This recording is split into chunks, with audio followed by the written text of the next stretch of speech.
One of my favorite views at Arkabutla Lake is in the Patton area. One can see the spillway control over in the distance. The lake is very diminished.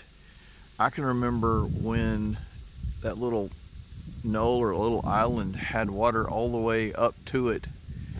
It's beautiful. Nevertheless, it looks like it's providing a nice habitat for some wading birds. Let's see if we can focus. I don't know if I have the ability to focus on these at all.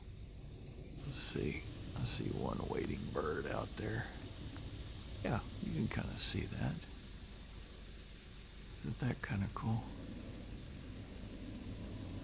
Mud flats, beautiful sounds, Mississippi. I just love these pine trees too. I feel right at home here, don't you? Sunlight filtering through the trees. August 24th, 2025.